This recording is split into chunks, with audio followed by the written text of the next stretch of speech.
Oke, baik anak-anak, kita kali ini akan membahas dampak negatif gejala sosial. Nah, sebelumnya, apa sih gejala sosial itu? Gejala sosial merupakan segala sesuatu yang dilakukan oleh manusia di dalam lingkungan kehidupannya. Nah, gejala sosial ini ada yang berjalan dengan baik dan ada juga yang berjalan tidak baik sehingga menimbulkan dampak negatif. Kita akan membahas 4 dampak negatif. Yang pertama, kesenjangan antar kelas sosial, penyimpangan sosial, kriminalitas, dan kerusakan lingkungan. Nah, yang pertama, kesenjangan antar kelas sosial. Nah, gejala sosial ekonomi membuat kesenjangan antara kalangan atas dan kalangan menengah ke bawah semakin besar. Nah, kesenjangan antar kelas sosial ini dapat memicu adanya ketidakrukunan antar sesama warga, bahkan dapat memicu tindakan kriminal seperti pencurian. Nah, apabila dibiarkan, kesenjangan sosial yang parah di suatu wilayah dapat membuat hubungan antar warganya itu menjadi tidak harmonis. Nah, di mana si kaya enggan untuk bergaul dengan kalangan yang lain, atau enggan bergaul dengan si miskin. Nah, lama-kelamaan kalangan yang lain tuh akan merasa emosi, dan akhirnya dengan tindak kriminal seperti perampasan atau pencurian itu dilakukan oleh kalangan bawah kepada orang-orang dari kalangan atas. Nah, yang selanjutnya ada perilaku menyimpang. Nah, perilaku menyimpang saat ini banyak terjadi di kalangan remaja seperti merokok, tawuran, dan membolot. Nah, lalu apa sih yang menyebabkan hal tersebut terjadi? Hal tersebut terjadi disebabkan oleh lingkungan pergaulannya, yaitu adanya pergaulan yang buruk, pengaruh internet, serta pola asuh orang tua yang keliru, yang pada akhirnya berdampak negatif, yaitu anak-anaknya berperilaku menyimpang seperti membolos, merokok, tawuran, minum minuman keras, dan yang lain sebagainya. Nah, oke, selanjutnya adalah kriminalitas. Nah, 3 gambar tersebut itu menggambarkan adanya kriminalitas seperti merampok, mencuri, dan membunuh. Nah, lalu tindakan tersebut itu disebabkan oleh gejala sosial akibat ekonomi seperti kemiskinan dan pengangguran yang membuat banyak masyarakat yang tidak memiliki pekerjaan itu terpaksa melakukan tindakan kejahatan seperti yang Ibu sebutkan sebelumnya. Contohnya nih, pada saat pandemi COVID-19 kemarin, itu semua perekonomian itu menjadi sangat lemah. Nah, pendapatan menurun, bahkan banyak yang tidak memperoleh penghasilan sama sekali karena banyaknya korban PHK. Nah, jadi banyak masyarakat yang kehilangan pekerjaan dan akhirnya itu muncul keinginan untuk berbuat kejahatan dan kriminalitas. Karena itu, mereka melakukan berbagai cara untuk memenuhi kebutuhan mereka dan mendapatkan uang tanpa berpikir lebih banyak. Oke, yang selanjutnya adalah kerusakan alam. Nah, kerusakan alam ini berkaitan erat dengan gejala sosial masalah kependudukan. Nah, manusia ini mengambil sumber daya alam secara berlebihan dan bahkan bisa saja sampai merusaknya. Nah, kenapa sih hal ini bisa terjadi?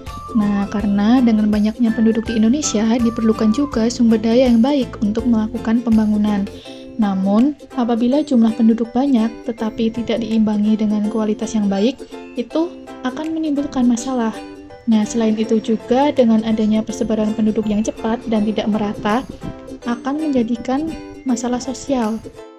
Nah, oleh karena itulah bisa mengakibatkan terjadinya eksploitasi secara besar-besaran dalam rangka memenuhi kebutuhan manusia. Nah, dan mereka itu mengabaikan kaidah-kaidah kelestarian alam dan pada akhirnya banyak lingkungan yang rusak dan bahkan tidak mampu lagi untuk berproduksi kembali. Oke, selanjutnya Ibu akan menjelaskan tentang dampak negatif gejala sosial akibat globalisasi.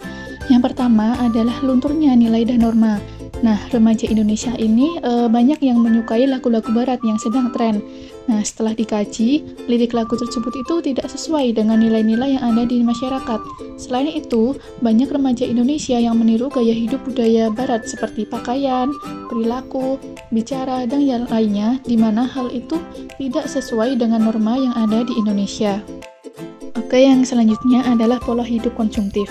Nah, saat ini banyak masyarakat, bahkan anak muda itu menyukai barang-barang branded seperti jam tangan, tas, dan pakaian dari luar negeri. Mereka rela mengeluarkan banyak uang untuk membeli barang-barang branded tersebut.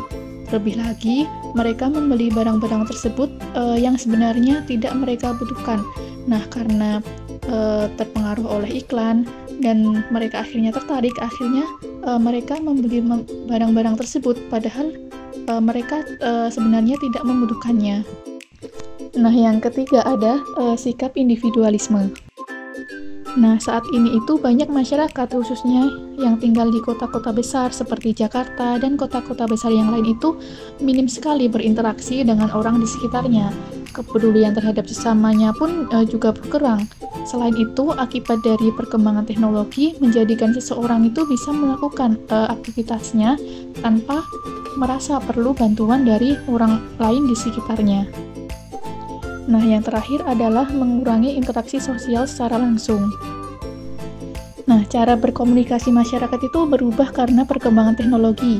Masyarakat cenderung menggunakan telepon seluler untuk menghubungi kerabat dekat, walaupun jarak yang ditempuh itu relatif dekat.